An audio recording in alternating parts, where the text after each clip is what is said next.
सभी को मेरी राम राम। और मैं जब भी यूट्यूब पे ऑन करती हूँ या फेसबुक ऑन करती हूँ तो उसमें एक मुझे वीडियो ज़्यादा दिखाई देती है। एक वीडियो में, यानी ये मेरे कहने का मतलब नहीं कि एक ही वीडियो आती है। ये तो कुछ ज़्यादा बड़ा मजाक हो जाएगा। वीडियो बतेरी आते हैं, बहुत सारी आती हैं, पर एक नाम की जो छोटू और आरती के नाम का चल रहा है ना इस समय कि आरती बहुत ख़राब लड़की है भाई।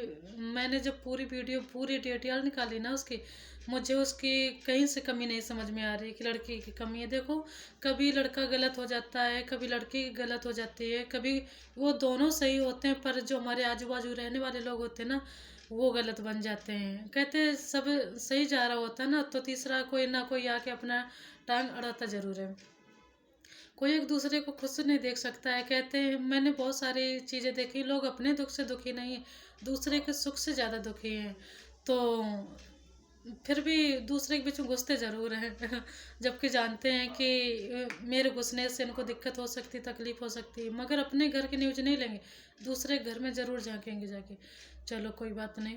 तो फिर भी मैं जब भी देखती हूँ ना कि आरती की वीडियो आ रही है और उसने शायद शादी भी कर रखी, 5-6 महीने की बात है, 5-6 महीने या 4-5 महीने ऐसे कुछ हुए होंगे। तब मैं देखती थी कि एक छोटू नाम का कोई लड़का था, लड़का लड़की दोनों रिलेशन में थे, आरती और छोटू। तो बिहार के रहने वाले हैं शायद। तो लड़का ख़त्म हो गया था, यानी अपनी मौत नहीं मरा था, वो लड़की के रिलेशन में था, तो वो बुलाया गया था। और इस चीज़ को लड़की को पता भी नहीं था कि वो लड़का यहाँ पर बुलाया गया है और आया मेरे घर में ही। तो वो बुलाया गया तो उसके घर वालों को सब कुछ पता था। तो वो भाई, एक भरोसा विश्वास जो चीज़ होती है ना, इंसान को कहीं भी खींच के ले जा सकती है। तो बुलाया गया तो वो भरोसे के दौर पे चला आया कि हाँ चलो सब जानते हैं पहचानते हैं, कोई अजनबी थोड़ी ना हो, तो वो आ गया होगा। तो उसको मैंने सुना था वीडियो में कि शायद करंट द्वारा मारा गया था, तो ख़त्म हो गया था। और उसके बाद लड़की ने बोला था कि मैं शादी नहीं करूँगी, मैं छोटू की विधवा होकर बनी रहूँगी। तो देखो, अब लड़की ने शादी कर ली है, शायद उसी के भाई से की है, बड़े भाई से। पता नहीं उसका मोनू नाम है कि मन्नू नाम है, मैं दो नाम देखती हूँ वीडियो में, कोई मोनू लिखता है, कोई मन्नू लिखता है। चलो जो भी नाम हो। तो पर जो एक इंसानियत उन्होंने निभाई है ना, मुझे नाम से मैटर नहीं है और ना ही किसी को होना चाहिए। जो इंसानियत होती है ना, जो हमारे रिश्ते होते हैं ना, मैटर वो चीज़ करती है। और तो उसने शायद शादी कर ली उसी लड़की से। देखो, अब उसके इतनी लोग, रिपोर्टर जो जाते हैं, इतनी तबाही मचा देते हैं, इतनी पूछताछ करते हैं। एक तो वो देखो, अपनी पसंद की कोई चीज़ जब चली जाती है ना, तो इंसान वैसे भी आधा रह जाता है, यानी उसके जो मन होता है वो खाली खाली सा हो जाता है। अब बाहरी चीज़ें तो लोगों को दिखाई देती हैं, पर अंदरूनी जो चीज़ें होती हैं ना, वो लोगों को नज़र नहीं आती हैं। वो सिर्फ खुद को समझ में आती हैं कि हमारे अंदर क्या है, क्या नहीं बचा है।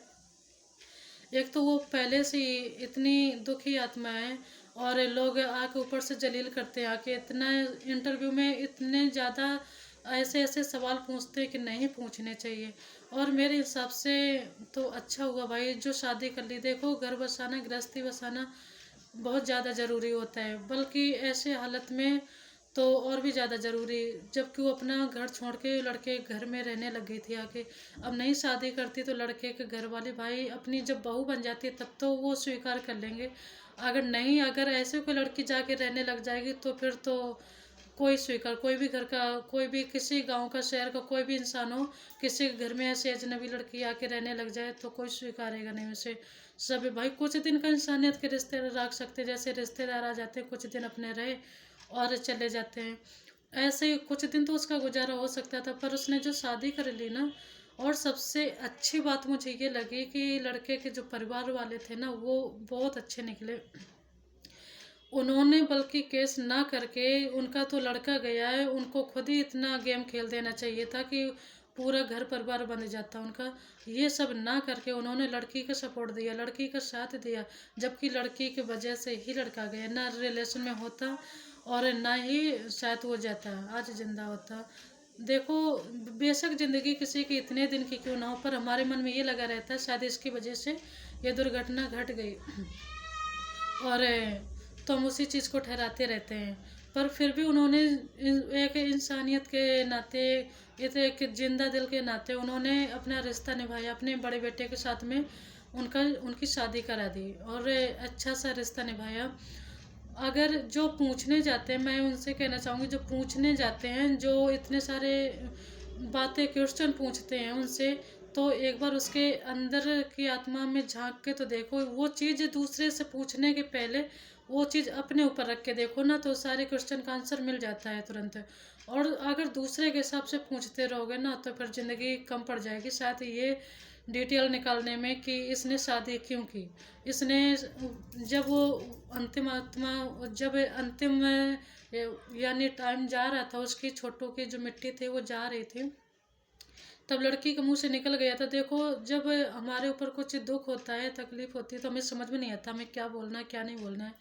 तो शायद वो तो अभी बच्ची है, 17-18 साल, कोई ज़्यादा उम्र नहीं होती है, तो उसके मुंह से निकल गया होगा कि, और निकल क्या गया भाई, जो को अपने कोई अपने अपने मन में सब कुछ मान के बैठा हुआ कि हाँ यही सब कुछ मेरा है, तो उसका भी बोलना जहाँ तक जायज़ था कि मैं छोटू के सारे, शादी तो नहीं हो सकी, मैं उसके सारे ज़िंदगी काट लूँगी, मैं उसकी विधवा बन के रह लूँगी।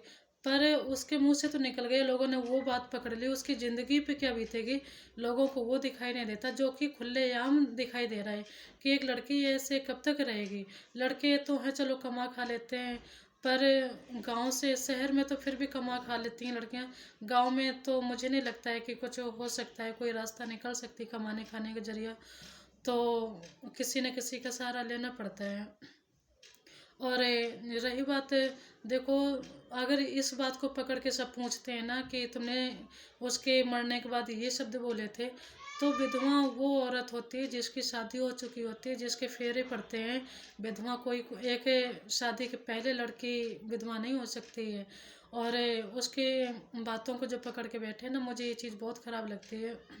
कोई, अब कहते, एक वीडियो में मैंने देखा कि मन्नू तुम हंस क्यों रहे हो, तो यार देखो, एक चीज़ ऐसी है हमारे शरीर में कि दांत हैं, ये बिना हंसे नहीं मानते, और पेट है बिना खाना खाए नहीं मानता है। दो चीज़ें ऐसी होती हैं कि ये दोनों ही काम होते हैं।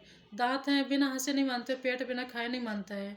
तो जो अंदर का घाव होता है वो कभी नहीं भरता है, जो बाहर की चीज़ें होती हैं वो देख के हमें कभी कभी यानी हंसी आ जाती है। अभी ये तो नहीं कि भाई चला गया तो हम जिंदगी भर के लिए उसकी फोटो सीने से चिपका के बैठे रहे। लोगों की सोच पता क्या होती है कि हाँ तुम अंदर से दुखी हो तो सिर्फ ना खाना खाओ, ना किसी से बोलो, ना तुम हंसो, ना कहीं जाओ, सिर्फ उसकी फ़ोटो को लेके अपने सीने से लगा के रोते रहो दिन रात, तो वो समझेंगे कि हाँ तुम्हें दुख है, तुम्हारा भाई गया, तुम्हारी बहन गई, जिसके घर से जिसकी डेथ होती है, तो समझ में आएंगे कि हाँ इसके परिवार से ये सदस्य गया है। अगर तुम कुछ दिनों बाद उसका गम फुला के अपना सब कुछ सुधारना चाहते हो, लाइफ में आगे बढ़ना चाहते हो, नहीं भी बढ़ना चाहते हो, देखो हंसी मुस्कुराहट कभी ना कभी हमें आ जाती है। और तो उस चीज़ को लोग लेके क्वेश्चन करते हैं कि तुम हंसते हुए नज़र आ रहे हो, तुम्हें अपने भाई को मरने का अफसोस नहीं है, तुमने शादी कर ली, तुम्हें इस चीज़ की ज़्यादा खुशी हो रही है। अरे भाई, तो उसने शादी कर ली, सबसे बड़ी अच्छी बात तो ये है कि उसने किसी लड़की का हाथ थाम लिया। और जो लोग पूछने जाते हैं ना, अगर इनसे ही बोला जाए कि तुम शादी कर सकते थे, तो अभी यही पीछे हटने लग जाएंगे कि ये तो पहले से रिलेशन में थी, इसके साथ में शादी कौन करेगा। खुद हाँ नहीं कर सकते और दूसरे ने कर ली, तो उनकी ज़िंदगी में भी घुसना है जाके कि तुमने गलत किया, तुमने ऐसा किया क्यों। मुझे समझ में नहीं आता, ना लोग जीते हैं और ना ही दूसरे को जीने देते हैं। तो उसने कम से कम इंसानियत तो दिखाई, शादी तो कर ली, किसी लड़की का सहारा तो बन गया। और दूसरी बात है कि जो तुम्हें बाहर की हंसी दिख रही है, उसके अंदर के दुख दर्द दोनों के नहीं दिख रहे ना। देखो भाई, एक भाई की ताकत होता है, अगर एक भाई चला गया ना, तो ये समझ लो उसकी आधी ताकत चली गई है।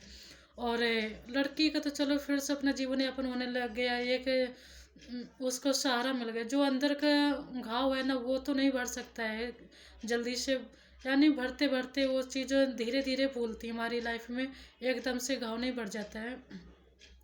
और जो चीज़ बाहर से तुम्हें खुशी नज़र आ रही है ना, और वही चीज़ मैं तो ये कहना चाहूँगी, एक बार छत से कूद के देखो।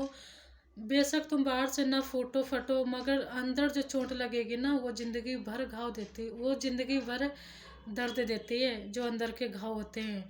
जब भी तुम्हें साल के 12 महीने दर्द होंगे, बल्कि सर्दी के टाइम पे ज़्यादा होंगे। मैं मौसम इसलिए गिना रही हूँ कि जब तुम्हें भाई की ज़रूरत पड़ेगी तब तुम्हें उसकी याद ज़्यादा आएगी।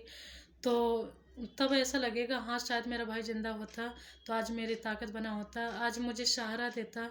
तो इसीलिए वहाँ पर उसको ज़्यादा याद आएगी।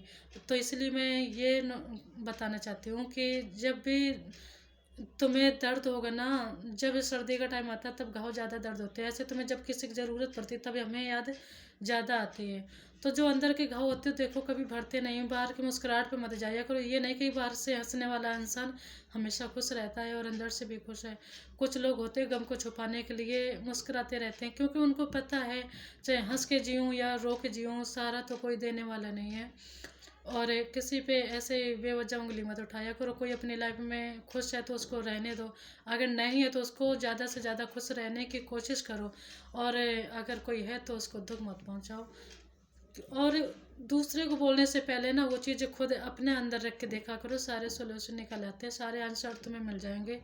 और उनके फेस पर मत जाओ, उनकी ज़िंदगी पर मत जाओ। उन्होंने जो किया है ना बहुत अच्छा लगा मुझे, और शायद यही करना भी चाहिए था।